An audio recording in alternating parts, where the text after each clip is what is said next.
Happy New Year, everyone.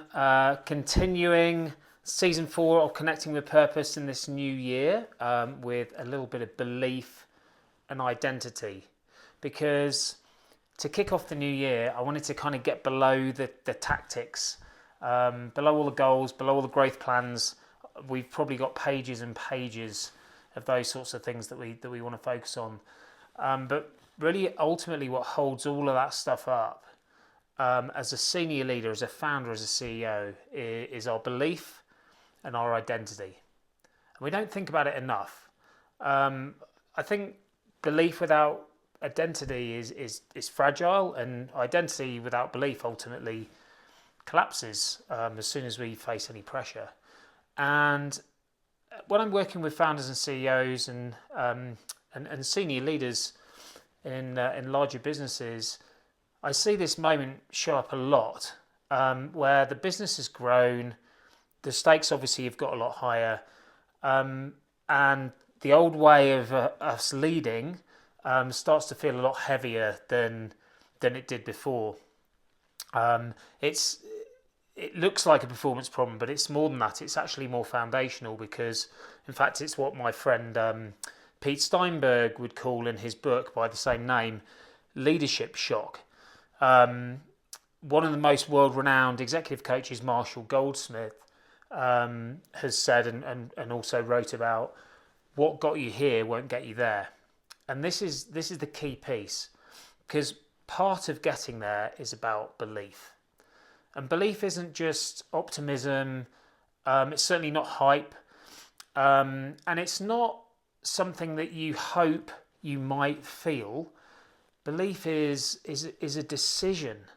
It has to be an unwavering decision about where you're going, about who you're becoming, about what you're willing to commit to on that journey, even if you haven't got the evidence to prove that you can get there yet.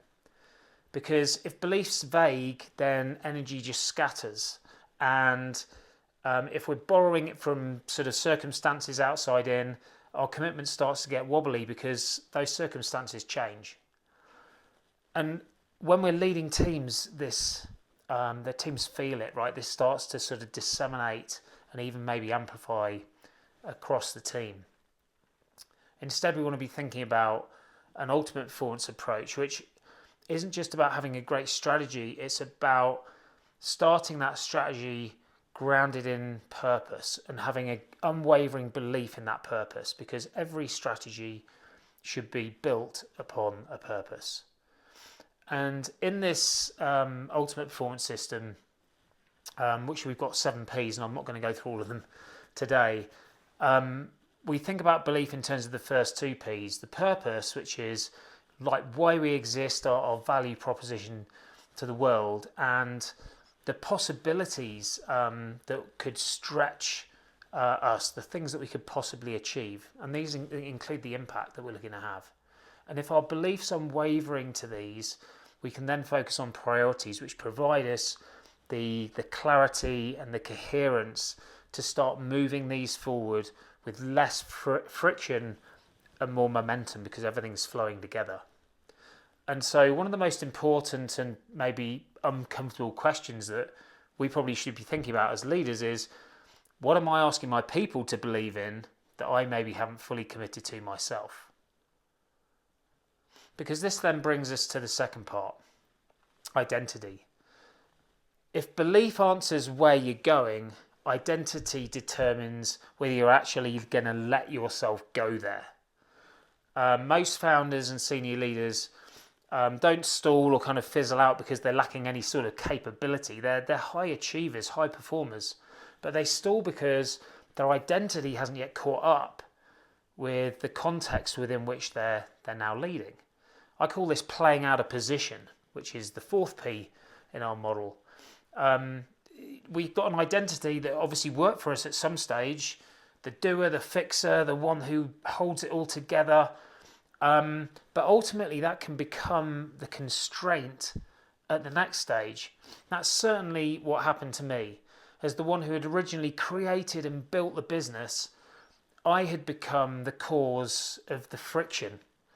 I should have been enabling, empowering, supporting, facilitating co-creation, more intentional longer term succession.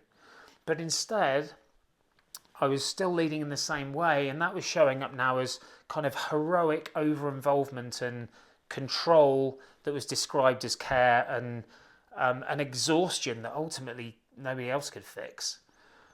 And so for me, and for the leaders that I coach, this is even beyond just a mindset issue, and it's certainly not a motivation issue at all. It's really more of a structural issue that we need to fix at the ground level, because who you believe you are, i.e. your identity, determines every decision, expectation that you take and that you make, what you delegate, what you tolerate, where pressure starts to accumulate.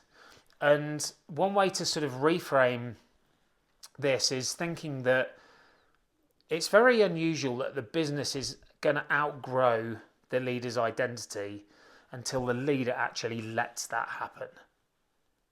So the leader's identity is a critical enabler or inhibitor of business growth. Clarity, conviction, and commitment are what we need to think about. And this is where belief and identity either translate together into performance or can just sort of remain nice on paper. So clarity is knowing what matters now, what doesn't, what you need to let go of, and then confidence, that we can sort of celebrate around the results that actually matter in alignment to those things that matter. And I've worked with leaders who looked really confident but were slightly unclear, and of course that just spread their confidence too thin. And conversely, I've also worked with leaders who maybe were a little bit uncertain but were really clear about their direction and their principles, which is our 5th P, and their priorities. And that clarity gave them cleaner decisions, faster alignment, and really massively reduced this wasted energy, which of course amplifies again throughout the business. And this is what enables us, this clarity can foster the conviction we need to stay the course, to stay steady when things get tough, but also the commitment that we need to make that visible through the real trade-offs, not just doing more, but doing less. Not diving in, but delegating. Nearly always, the magic is not what we're saying yes to, it's what we're going to say no to. Nearly always. Ultimate performance isn't about doing more, it's about doing what matters most and doing it well.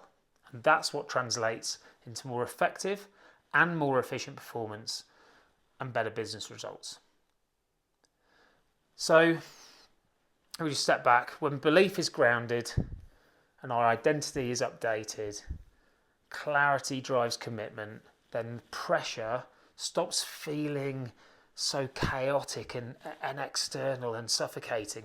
It rather becomes directional, because we can stop reacting and now start responding with our team on a steadier course, where we're seeing that direction. We start to convert that pressure into progress, and then performance becomes much more sustainable versus extractive or exhausting.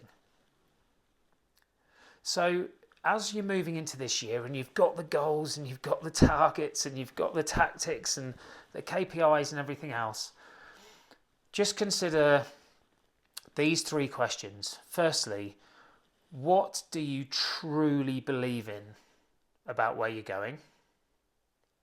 Secondly, which parts of your leadership identity need to evolve to support that direction and that belief? And finally, what does full commitment look like behaviourally, in terms of the decisions that you're going to make, the things that you're going to cut out, the things that you're going to let go of, behaviourally, not aspirationally? Because ultimate performance isn't just about intensity and work ethic. It's much more about alignment, and that alignment starts inside first and then out. That's the work, and that's where we've got to start, and it's work that's worth doing. So to kick off this year, thank you for joining me for Connecting with Purpose. Talk a little bit about belief and identity. I look forward to seeing you next week. Cheers.